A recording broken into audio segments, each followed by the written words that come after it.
Hello, everyone, and welcome back to Better Than a Pill. I'm Carrie Van, and I'm so grateful and excited to be here again to share with you today. In today's episode, we're going to be breaking down what stabilization is and what's included in this fundamental skill set. Simply put, stabilization is the process of making the body more physically secure and stable. We need this if we want to have a strong and firm foundation for our body to stand and to move from. Now, stabilization helps us to gain control of our body. And if we speak in terms of control, that's really what Pilates is all about at its core. In fact, the name of Joseph Pilates' method is actually called controlology, which is gaining control of your body. Last week, we spoke about the breath and the importance of the scoop in activating the center. A strong center is the foundation for all of our body's movements. And again, it's often referred to as centering. Now, a strong center is going to give you better control of all of your movements. And this is where we always start with the scoop and we build upon it. So every movement, in essence, is going to require the use of the scoop as well as focus and concentration. And this creates a deeper connection between the mind and body. I'm going to break down now stabilization. We're going to look at 3 areas. Okay, we're going to start with the shoulders, then we'll go to the rib cage and the pelvis. So starting with the shoulders, let's bring awareness to shoulder stability. Now, most people overuse their shoulders and upper body, and a lot of times this is due to a lack of strength in the center. Having an awareness of feeling the proper placement of the shoulders can go a long way, and it's easiest to sense and feel while you're lying on your back on a supportive mat or table to start. You want to have a sense of keeping the shoulder blades, or scapulas is what they're called, anchored to the mat. The shoulders should be checked in with often through movement, feeling what it's like to have the shoulder blades come up off the mat and then feeling the weight of the bones of the shoulder blades anchor back down. And sensing what this feels like I said, is key, and it's accomplished through repetition. So I also love teaching shoulder stability while using the circle in the hands to activate the scoop. Because the tendency here is going to be to want to over squeeze the circle or really muscle the movement with the upper body. Instead, we want to lightly press the circle while keeping our shoulders stable. And this will lead to a greater connection to your center while you're scooping.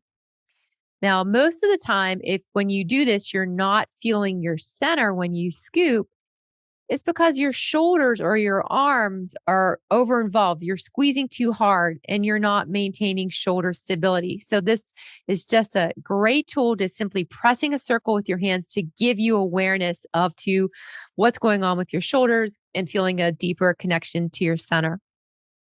So once you can begin to sense what a stable shoulder feels like, then it's a good time to explore rib cage stability. And with rib cage stability, this is going to give your arms and shoulders their widest range and the safest range that will allow you to lift your arms away from your body, lift them up without suffering strain or injury. So rib cage stability actually starts by feeling your rib cage, feeling the heaviness of your rib cage, the back of the rib cage into the mat while you're lying supine, or that means on your back. So when you are lying on your back and you begin to lift your arms overhead, keeping your shoulders stable, you want to bring your arms back over your head only to the point where you can maintain the stable shoulder and the feeling of the back of the ribs without letting the front of the ribs pop up, which you can often feel and sense right through the front of the rib cage. So this exercise that I just described is called rib cage arms, and it teaches you what your range of motion is. You don't want to have any strain in the shoulders either. So both rib cage and shoulder stability are going to be key to preventing injury and learning about your body and creating awareness while you're moving the arms and engaging your center. Okay. So now if we move on to pelvic stability, first, what's important to understand is just feeling the pelvis and how it moves. And I start by having people learn to tilt the pelvis only in one direction using their breath and their scoop. And by doing this, not just doing a tilting movement, but by using the breath and your center and your scoop, this is going to require a lot more work, especially on your pelvic floor and TVA, transverse abdominal muscles. And you can sense your pelvis leaving from a neutral position, natural position, lying flat, and your back moving. And I always start by teaching the tilt, learning to what I say, flatten the back into the mat, or what would be a posterior pelvic tilt.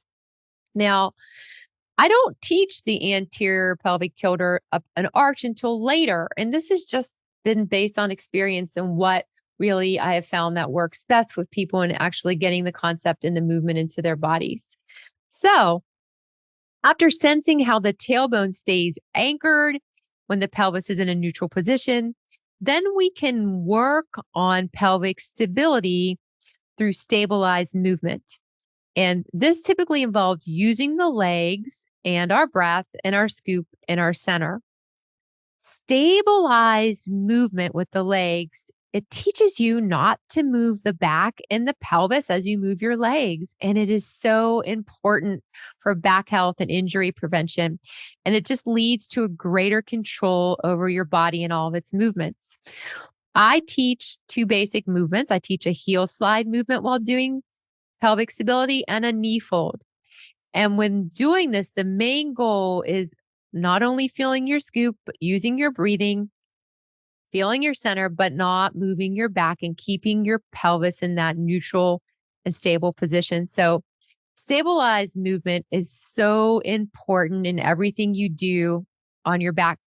Translates to standing over time in larger, more complex movements. So just looking at standing, this is such an important exercise in and of itself. We can feel those deep muscles when we're standing correctly. Now let's add the second most important movement into that, walking. Okay, so this is crucial just for standing and walking, and these are important life movements. Okay. All right here. So let's take it back. Let's recap about what we talked today was, we talked about stabilization and touched upon the importance of both shoulder stability and rib cage stability when it comes to using and moving our arms. We also talked about pelvic stability, and we talked about moving the pelvis and then progressing to stabilized movement using the legs and the importance of your breath, scoop, focus, and concentration in all. And thus only creating a deeper connection between the mind and body and leading to more control. So I hope you enjoyed this episode and found it helpful. Remember, we do new episodes every week on Wednesday, and I look forward to having you join me then.